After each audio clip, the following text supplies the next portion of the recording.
The late evening air was damp, carrying the smell of rain on the cracked pavement. Emma wrapped her coat tighter around herself as she stood at the bus stop, scrolling half-heartedly through her phone. The glow of the street lamp above her flickered, buzzing faintly like an insect about to die. That's when she noticed him. Across the shelter, leaning against the glass, a man stared at her. Not in a casual glance, not the kind of look you exchange with other commuters, but with a grin so wide, so fixed, it seemed carved into his face. His teeth caught the dim light, and his eyes never blinked. At first, Emma tried to dismiss it. Maybe he was drunk. Maybe he was daydreaming. She shifted her weight, avoiding his gaze, pretending to type a message that wasn't there. But when her eyes flicked up again, the smile hadn't moved. Her bus arrived with a hiss of brakes. Relief washed over her as she climbed aboard, deliberately choosing a seat near the driver. She checked through the window. The man hadn't moved. He was still standing there, his grin burning through the glass like it belonged to someone who knew her. Emma rode for several stops, her chest slowly easing as the night city blurred past. By the time she switched to another bus, she'd nearly convinced herself it was nothing. Just a random stranger, just a weird smile. But when the second bus pulled up and she stepped inside, her breath caught. He was already there, sitting halfway down the aisle, still smiling.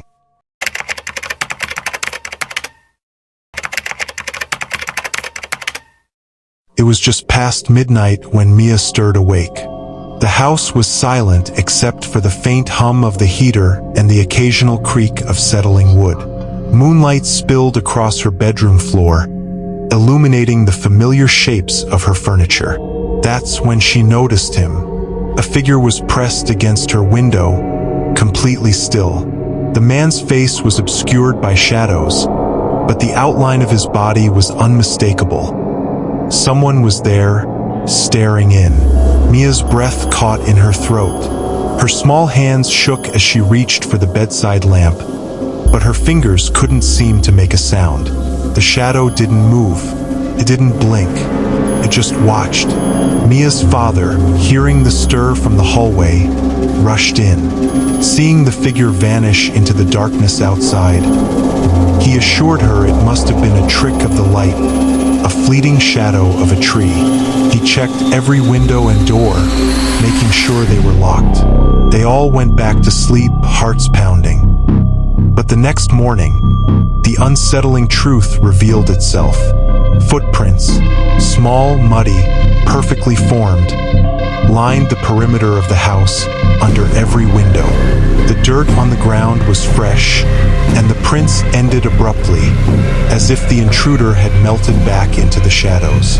The family tried to rationalize it. Maybe a neighbor, an animal, anything but the truth.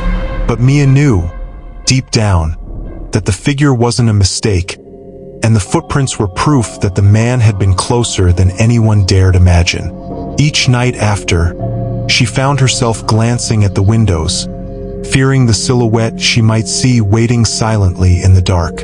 And every time, the unease only grew stronger. Some fears, she realized, are not born from what you see, but from what you know might be waiting just beyond the glass.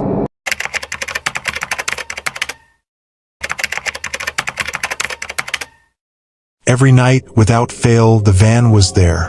It was an old, dark-colored vehicle, parked just at the edge of the family's driveway. At first, the parents assumed it was some neighbor or delivery driver who had gotten lost. But as days passed, it didn't move.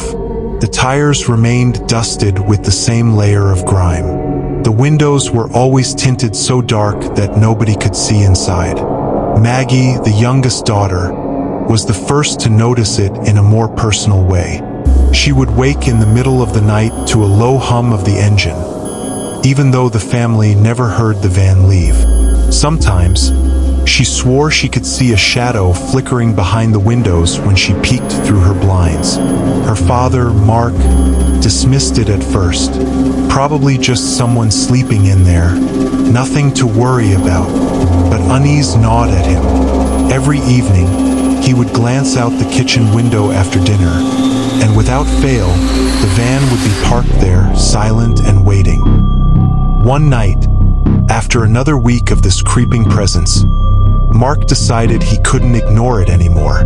He grabbed a flashlight and stepped outside, each creaking floorboard of the porch echoing in the still night.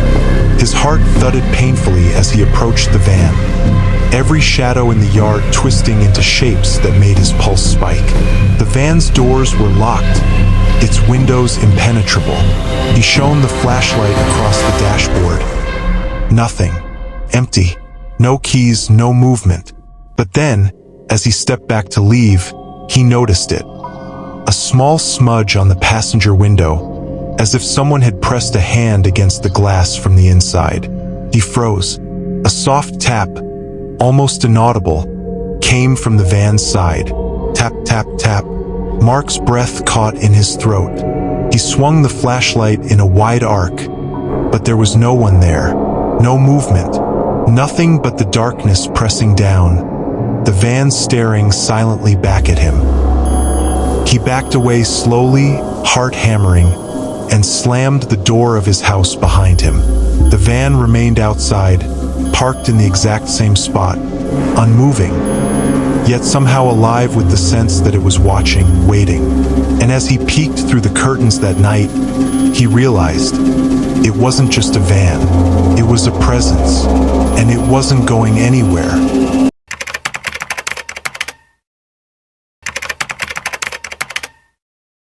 It started innocently enough. Lila was sitting alone at a corner table in a quiet cafe, nursing a cup of chamomile tea. The rain outside tapped gently against the windows, a soft, rhythmic drum that matched the muted jazz playing over the speakers. She was scrolling through her phone, half listening to the muffled conversations around her, when a man approached her table. "Mind if I sit?" he asked, gesturing to the empty chair across from her. His voice was warm, casual, unthreatening. Lila hesitated. Something in the way he looked at her felt slightly off, but nothing concrete. She shrugged and gestured for him to take the seat. They exchanged small talk at first, the kind of polite chatter strangers share. The weather, the cafe's coffee, mutual complaints about the rain. Lila relaxed a little, telling herself she was just being cautious, but she couldn't shake the feeling that he knew more than he should. Hours passed. Lila finally glanced at her watch. It was late, and she needed to head home. She gathered her things and stepped into the drizzle outside, her umbrella barely cutting through the cold, misty air. That's when she noticed him. The man from the cafe was walking the same direction she was. At first, she thought it was coincidence, but as she quickened her pace, he matched her step for step. Her heart began to thrum, each beat louder than the next. She turned a corner. So did he. She ducked into a small side street, hoping to lose him in the shadows, but the faint echo of his footsteps followed hers, precise and unrelenting. Panic began to claw at her chest. Lila ran. The cobblestone streets were slick from the rain, every splash of water under her shoes ringing in the night. She dared not look back, yet every instinct told her he was there, just a shadow behind her, keeping pace effortlessly. When she finally reached her apartment building, she fumbled with her keys, hands trembling. She risked a glance over her shoulder, and for a fleeting second, she saw him standing under the flickering street lamp across the street, watching, smiling faintly, as if this chase had been nothing more than a game to him. She slammed the door shut, locking it with shaking hands, heart racing, and the chilling realization sank in. Some encounters start innocently, but not every stranger stays a stranger, and not every encounter ends when you think it does.